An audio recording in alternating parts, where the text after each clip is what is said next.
Hariom friends Odia online channel आपको स्वागत। आज भिडियोटी बहुत ही सुंदर भिडियो अटे जहाँकि आपणकर भविष्य सहित जड़ित किसी कथा एपरि किसी कथा रही जहाँकि आपण हुए तो विश्वास करें ना। आम आपण विषय सबकि कहीपरू आपण को केवल भिडियोर निर्देश अनुसार गोटे संख्या बा नंबर को बाछिबार अच्छी। आपण जो स्क्रीन पर तीनोटी नंबर देखुं 1 नंबर 2 नंबर और 3 नंबर जहाँकि राशिचक्र उपर आधारित अटे। यह भिडियोटी प्रश्न भविष्यर एक भिडियो अटे। एपरी भिडियो आपण आगु बहुत देखी किंतु यह भिडियोटे आहरी किसी नुआ तथ्य रही जहाँ आपणकर भविष्य को नहीं बहुत प्रश्नर उत्तर पाइपर। तो यह भिडियोटी को ध्यान सहित देखंतु और आपण एमध्य कौन गोटे संख्या बाछंतु। देखो आपण मन में जहाँ भी किसी समस्या चलुअछि आपण जीवन में जहाँ भी किसी समस्या चलुअछि आपण से विषय को नहीं से भावना को नहीं जदि आपंकर स्वास्थ्य ठीक रोना कि आपण व्यापार को नहीं आप चिंतार अच्छा आपंकर परिवार क्या नहीं आप चिंतार अच्छा लव लाइफ हो बा दाम्पत्य जीवन कौन भी क्षेत्र में आप चिंतार अच्छा अर्थजनित समस्या आपंकर होची आपंकर जो भी प्रश्न रही से ही प्रश्न को आप मन में ध्यान करी आपण गोटे संख्या को बाछंतु। देखिए आपणकर उत्तर आपण ये भिडियोटी माध्यम पाइपर एवं आपणकर समाधान केबे हेबो ता मध्ये आमे भिडियोटी कहबू। आपन को विश्वास न लगे ये भिडियोटी को शेष पर्यंत देखंतु तो आपण निजे ही जानि परिबे। तेबे संपूर्ण भिडियोटी को जीवा पूर्व भिडियोटी गोटे लाइक करंतु कारण एहीपरि भल भल भिडियो आमे आपनको पई बहुत ही कलेक्शन करि आनि थाउ। एपरि भिडियो आनियाकु हमको अधिक समय लागि थाए सेथिपई बहुत डेरी रे ही एपरि भिडियो अपलोड करा जाय थाए। तो आमको सपोर्ट करने भिडियोटी को लाइक करे सहित अन्य सह अधिक शेयर करूँ। तो आपको किसी समय दिगला आपण बाछंतु एमध्य कौन सी गोटे संख्या आपण मन में कौन गोटे प्रश्न रखी आप बाछंतु कौन सी गोटे संख्या देखिए आपणकर समस्त समस्यार समाधान ये भिडियोटी पाइपर। तो ये जाना जदि आप प्रथम नजर रे आपण मन में 1 नंबर संख्याटी को बाछिंती तो कौन कहूँ से आपण विषय रे देखंतु आपण बहु बाधाविघ्न मध्य गति करी वर्तमान फल समाधान निमंते एटार प्रश्न करियछंती। जेते चेष्टा कले मध्य आपण जो विपद रे पड़िछंती ताहार समाधान आपण करि पारु नाहंती।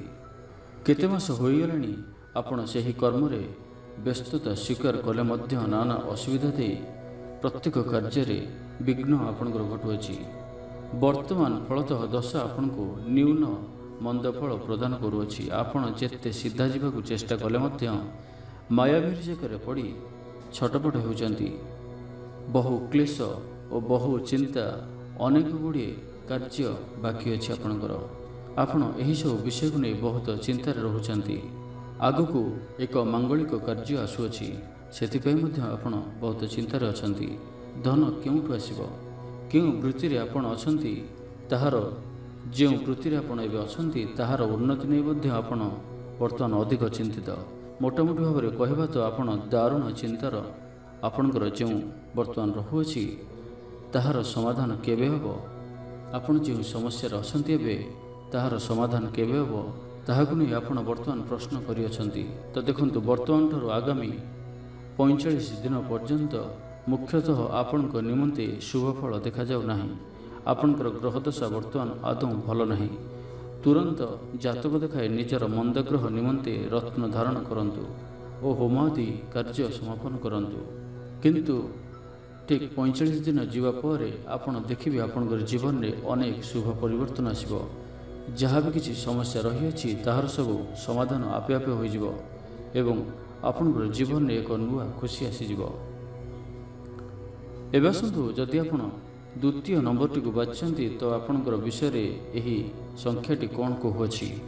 भल समय आपणकर थिबा प्रश्नर उत्तर एबे पाउचंती।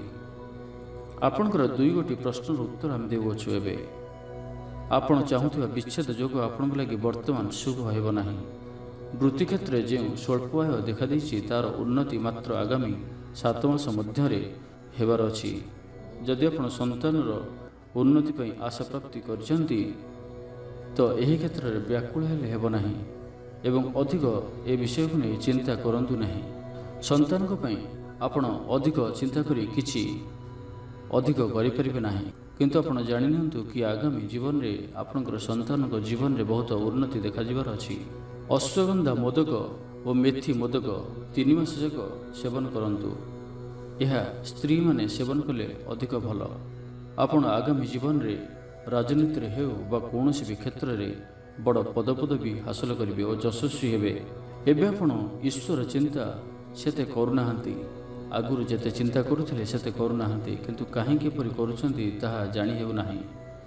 ଈଶ୍ୱରଙ୍କୁ ଯଦି ସେତେ ବିଶ୍ୱାସ କରୁନାହାନ୍ତି ତାହେଲେ ଆପଣ ଆପଣଙ୍କୁ ନିଜକୁ ହିଁ ବିଶ୍ୱାସ କରୁନାହାନ୍ତି।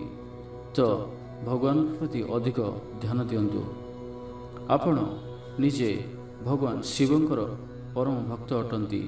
ଛୋଟବେଳୁ ଆପଣ ଭଗବାନ ଶିବଙ୍କୁ ଅଧିକରୁ ଅଧିକ ଭଲ ପାଆନ୍ତି। ତାଙ୍କୁ ହିଁ ନିଜର ଦୁଃଖ ଜଣାନ୍ତୁ। ଆପଣଙ୍କର ଯାହା ବି କିଛି ଦୁଃଖ ରହିଅଛି ତାହା ଶୀଘ୍ର ହିଁ ଏବଂ ନିଶ୍ଚୟ ହିଁ ଦୂର ହେବ। ଏହାଛଡ଼ା ଜୀବନର ଦ୍ୱିତୀୟବାର ମଧ୍ୟ ହାତରେ ସୁଯୋଗ ପାଇ ଆପଣ କେତୁଟା ଛାଡ଼ି ଦେଇଛନ୍ତି। ଦେଖନ୍ତୁ, ଆଗାମୀ ଦିନରେ ମଧ୍ୟ ଏପରି 3ଟି ସୁଯୋଗ ଆସୁଅଛି। ତ ଈଶ୍ୱରଙ୍କର ଆରାଧନା କରନ୍ତୁ ଓ କୌଣସି ଶୁଭ ସୁଯୋଗକୁ ହାତଛଡ଼ା କରନ୍ତୁ ନାହିଁ। ଏବେ ଆସନ୍ତୁ, ଯଦି ଆପଣ ତୃତୀୟ ନମ୍ବରଟିକୁ ବାଛିଛନ୍ତି ତ ଜାଣିନିଅନ୍ତୁ ଆପଣଙ୍କର କୁଣ୍ଡଳୀର ପ୍ରଶ୍ନ ଭବିଷ୍ୟ କ'ଣ କହୁଅଛି। ଆପଣ ବହୁ ଚିନ୍ତାରେ ଥାଇ ବହୁ ମୂଲ୍ୟବାନ ସମୟ ନଷ୍ଟ କରିଦେଉଛନ୍ତି। କାର୍ଯ୍ୟରେ ପରାଧୀନତା ଦେଖାଦେଉଛି। ବହୁ ଯତ୍ନପୂର୍ବକ କାର୍ଯ୍ୟ କରୁଥିବା ବେଳେ ଅଯଥା ବିପଦରେ ପଡ଼ିଯାଉଛନ୍ତି। ଆଗେ ରାଜଦ୍ୱାରେ ଆପଣଙ୍କ ଲାଗି ଯେପରି ସମ୍ମାନ ଥିଲା, ବର୍ତ୍ତମାନ ଆପଣ ସେ ସମ୍ମାନରୁ ବଞ୍ଚିତ ହୋଇଗଲେଣି। ଯାହା ବି କିଛି ଜୀବନରେ ଆଗରୁ ଆପଣ ସୁଖ ବୋଲି ଭାବୁଥିଲେ ତାହା ଏବେ ଦୁଃଖରେ ପରିଣତ ହେବାକୁ ଯାଉଅଛି। ଅତି ନିଜର ଲୋକମାନେ ଆପଣଙ୍କଠାରୁ ଦୂରେଇ ଯାଇଛନ୍ତି। ଆପଣ ଯାହାକୁ ଅଧିକ ଭଲ ପାଉଥିଲେ ସେ ମଧ୍ୟ ଏବେ ଆପଣଙ୍କ ପାଖରେ ନାହାନ୍ତି। ଥିଲେ ମଧ୍ୟ ମନ ଆପଣଙ୍କ ପାଖରେ ନାହିଁ। କୌଣସି ଗୋଟିଏ ବ୍ୟକ୍ତିର କଥାକୁ ନେଇ ଆପଣ ବହୁତ ଦୁଃଖରେ ଅଛନ୍ତି। ତ ସେ ବିଷୟର ଚିନ୍ତା ଛାଡ଼ି ଦିଅନ୍ତୁ। ଅତୀତ ପାଉଁଶ ସମାନ, ତ ତାହାର କେବେ ବି ଭବିଷ୍ୟତ ନଥାଏ। ତ ବର୍ତ୍ତମାନକୁ ସଦାସର୍ବଦା ଧ୍ୟାନ ଦିଅନ୍ତୁ। ତେବେ ସେ ଯାହା ହେଉ, ଏବେ ଧର୍ମ ବୃଦ୍ଧି ଘଟିଅଛି। ବିଦ୍ୟା କ୍ଷେତ୍ରରେ ସର୍ବଦା ଆପଣ ଜୟଲାଭ କରିବେ। ରାଜଦ୍ୱାରେ ଏବେ ସମ୍ମାନ ମିଳିବ। ପାରିବାରିକ ଶାନ୍ତି କ୍ଷେତ୍ରରେ ଆଉ ବ୍ୟାଘାତ ସୃଷ୍ଟି ହେବ ନାହିଁ। ବର୍ତ୍ତମାନ ଆପଣ ଯେଉଁ ଚିନ୍ତାରେ ଅଛନ୍ତି ତାହା ଆଗାମୀ ଦିନରେ ସହଜରେ ହିଁ ସମାଧାନ ହୋଇଯିବ। ତ ସେ ନେଇ ଅଧିକ ଚିନ୍ତା କରନ୍ତୁ ନାହିଁ। ତେବେ ଏବେ ଆପଣ ବହୁ ଖର୍ଚ୍ଚାନ୍ତରେ ପଡ଼ିଯାଇ ଶେଷ ଭାଗରେ ଉଠୁକୁ ହେଉଛନ୍ତି। କିଏ ଜାଣିଥିଲା ଯେ ଆପଣଙ୍କ ପରି ଜଣେ ସରଳ ଲୋକ ଏଭଳି ଏକ ମରଣାତ୍ମକ ସମସ୍ୟାରେ ପଡ଼ିଯିବେ ବୋଲି। ଆପଣ ଉପକାର କରୁ କରୁ ଅପକାରରେ ପଡ଼ିଯାଇଛନ୍ତି। ଆପଣ ସତ୍ୟତାର ଆଶ୍ରୟ ନେଲେ, ହେଲେ ଗ୍ରହଦଶା ଆପଣଙ୍କୁ ମହାବିପଦରେ ପକାଇଦେଲା। ବର୍ତ୍ତମାନ ରାଜଦ୍ୱାର ହଇରାଣ ସାଙ୍ଗକୁ ଅର୍ଥାଭାବ ସାଙ୍ଗକୁ ପରିବାର ମଧ୍ୟରେ ଅପ୍ରିୟତା ମଧ୍ୟ କିଛି ଲାଗି ରହିଅଛି। କିନ୍ତୁ ଆପଣ ଆଉ ଚିନ୍ତା କରନ୍ତୁ ନାହିଁ। ସବୁକିଛି ଯାହା କିଛି ଖରାପ ସମୟ ରହିଥିଲା ତାହା ଏବେ ଦୂର ହେବାକୁ ଯାଉଛି।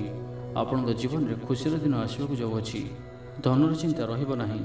ପାରିବାରିକ ସୁଖ ସୌଭାଗ୍ୟ ଓ ଶୁଭଫଳ ପ୍ରାପ୍ତ ହେବ। ତେବେ ଆପଣ ଗୋଟିଏ କାର୍ଯ୍ୟ କରନ୍ତୁ। ଆପଣଙ୍କର ଜଣାଥିବା ଜଣେ ଜ୍ଞାନୀ ପଣ୍ଡିତଙ୍କର ଆଶ୍ରୟ ନିଅନ୍ତୁ। ସେ ଆପଣଙ୍କର ଜାତକରୁ ବର୍ତ୍ତମାନ ଓ ଭବିଷ୍ୟତ ଫଳ ସୁନିଶ୍ଚିତ ଭାବେ କହିଦେବେ। ଦରକାର ପଡ଼ିଲେ ଗ୍ରହରତ୍ନ ଧାରଣ ଯଦି କିଛି କରିବାକୁ କୁହନ୍ତି ତ ଆପଣ ଧାରଣ କରନ୍ତୁ। ତ ଏହା ଥିଲା ପ୍ରଶ୍ନ ଭବିଷ୍ୟକୁ ନେଇ 3ଟି ସଂଖ୍ୟାର ଆଧାରରେ ଆପଣଙ୍କର ଭବିଷ୍ୟ। ତ ଏଥିରେ ଯାହା ସବୁ କୁହାଯାଇଛି ତାହା ଆପଣଙ୍କ ମନକୁ ଛୁଇଁଛି, ସେଥିରେ କିଛି ସତ୍ୟତା ରହିଅଛି। ଯଦି ସତ୍ୟତା ରହିଅଛି ତ ଆମକୁ କମେଣ୍ଟ ବକ୍ସରେ ନିହାତି ଜଣାନ୍ତୁ। ଆପଣ କେଉଁ ନମ୍ବରଟିକୁ ବାଛିଥିଲେ କୁହନ୍ତୁ। ନାହିଁ ତ କମେଣ୍ଟ ବକ୍ସରେ ଓମ୍ ନମଃ ଶିବାୟ ଏହି ମନ୍ତ୍ରଟିକୁ ଅବଶ୍ୟ ଲେଖନ୍ତୁ। ତ ଆମେ ଜାଣିବୁ କି ଆପଣଙ୍କୁ ଆମର କଥାଟି ପସନ୍ଦ ଆସିଅଛି ଏବଂ ଯାହାଫଳରେ ଆମେ ଆଗକୁ ଏହିଭଳି ଭିଡ଼ିଓ କିଛି ଆଣିକରି ଆସିବୁ। ତାହା ସହିତ ଯଦି ଆପଣଙ୍କର ମନରେ କିଛି ପ୍ରଶ୍ନ ରହିଅଛି ତାହା ମଧ୍ୟ ଆମକୁ କୁହନ୍ତୁ। ଆମେ ସମୟ ଦେଖି ତାହାର ପ୍ରତିକାର ବା ଉପାୟ ଆପଣଙ୍କ ସମ୍ମୁଖକୁ ଆଣିବୁ। ତ ଭିଡ଼ିଓଟି ଭଲ ଲାଗିଥିଲେ ଲାଇକ୍ଟେ କରିବା ସହିତ ଅନ୍ୟମାନଙ୍କୁ ଅଧିକରୁ ଅଧିକ ସେୟାର କରନ୍ତୁ ଏବଂ ଆମ ଚ୍ୟାନେଲକୁ ଯେଉଁମାନେ ସବସ୍କ୍ରାଇବ୍ କରୁନାହାନ୍ତି ସବସ୍କ୍ରାଇବ୍ କରିବା ସହିତ ପାଖରେ ଥିବା ବେଲ୍ ଆଇକନ୍କୁ ମଧ୍ୟ ପ୍ରେସ୍ କରନ୍ତୁ, ଯାହାଫଳରେ ଆମେ ଯେଉଁ ଭିଡ଼ିଓ ଅପଲୋଡ଼ କରିବୁ ତାହା ଆପଣ ସର୍ବପ୍ରଥମେ ପାଇପାରିବେ। ଧନ୍ୟବାଦ।